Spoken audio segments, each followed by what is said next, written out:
Northumbrian police say a 16-year-old boy has been arrested in connection with what they said looked like an act of vandalism.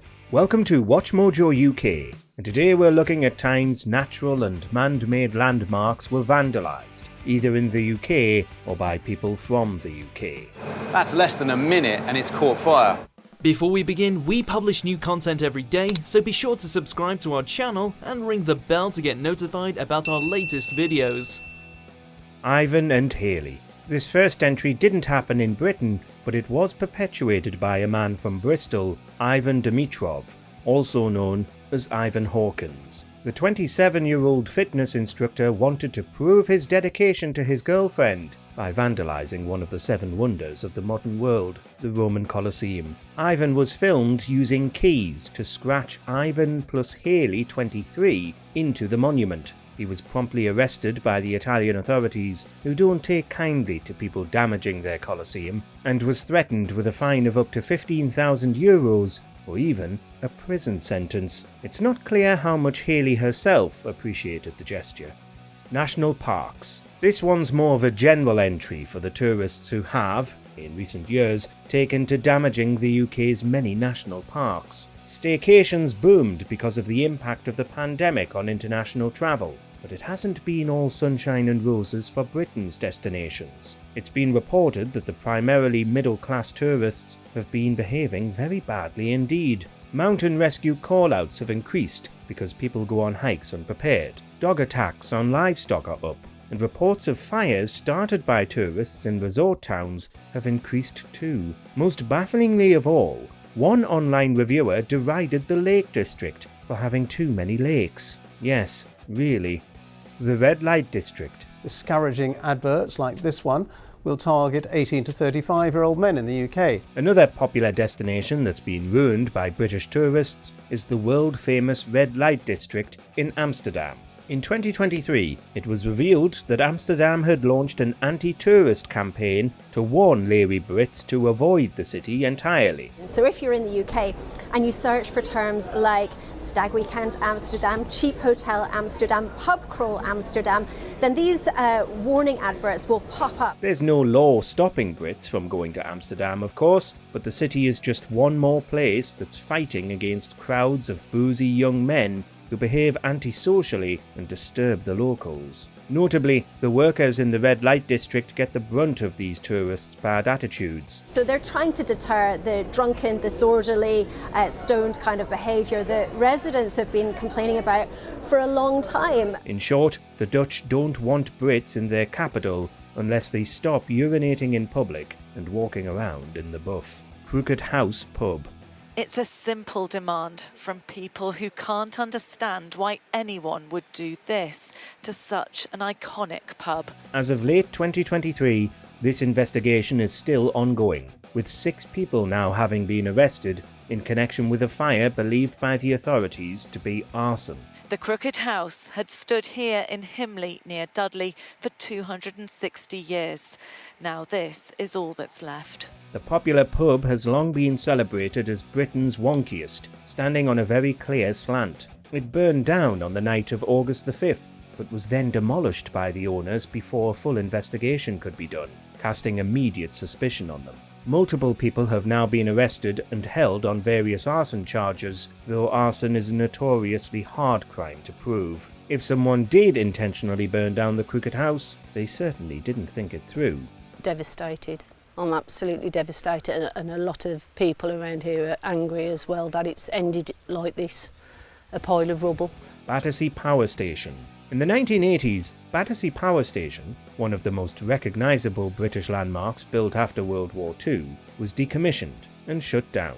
But it was left derelict for almost 40 years after this point, becoming increasingly dangerous, despite being a listed building, and even being categorised as heritage at risk in the 90s. It was broken into and repeatedly vandalised too, covered in graffiti and smashed windows. The morons in this case are the people who let this huge building languish and decay for such a long time, not seeing its potential. It's now, finally, been restored, housing shops, pubs and even flats.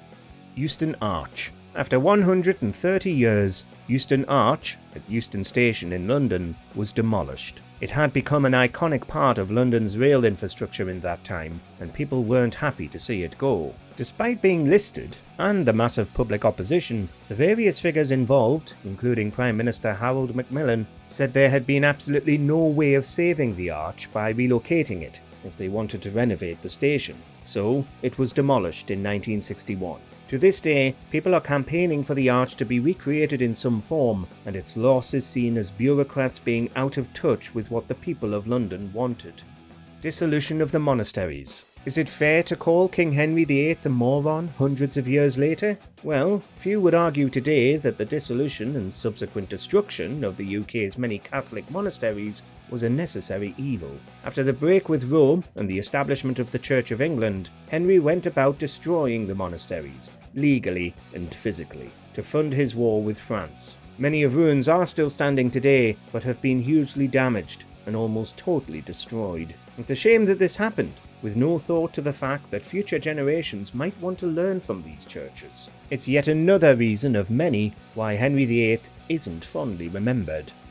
The entirety of London. In 1666, more or less the entire city of London burned to the ground in the Great Fire.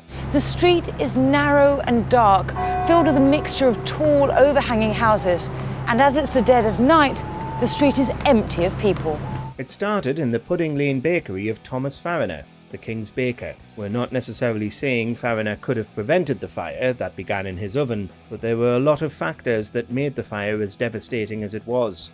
We now believe the most likely cause of the Great Fire was a stray ember which ignited a pile of twigs stored in the bakehouse. Much of London's buildings were made of wood with thatched roofs, built so close together that the flames easily spread, burning for 5 days and razing the whole city. With the tops of the houses packed so tightly, the fire around Pudding Lane could easily jump from jetty to jetty.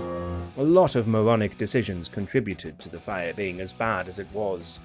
Stonehenge. Of course, Stonehenge still exists as the UK's most famous ancient landmark, but you're always kept 15 yards away from the stone circle by a rope. This wasn't always the case, however, as throughout the Victorian period and earlier, tourists not only went right up to the stones, but they were given chisels to chip bits away and then take home. This practice was banned by the turn of the 20th century, and as of the 70s, the rope has been there. Luckily, Stonehenge hasn't been destroyed, but other ancient landmarks have, due to people being similarly uninterested in preserving them. Many Roman monuments, such as Hadrian's Wall, had bricks taken from them to be reused over the last few millennia.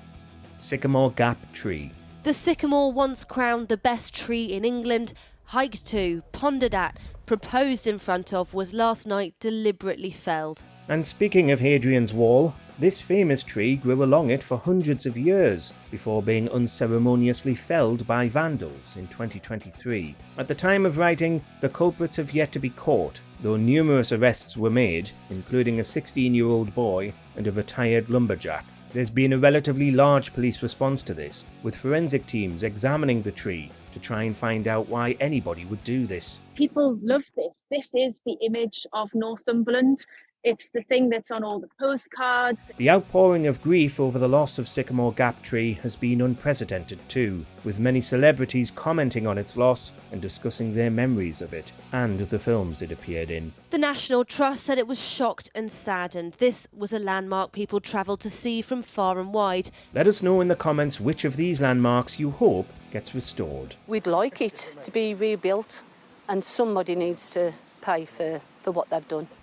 Do you agree with our picks? Check out this other recent clip from WatchMojoUK and be sure to subscribe and ring the bell to be notified about our latest videos.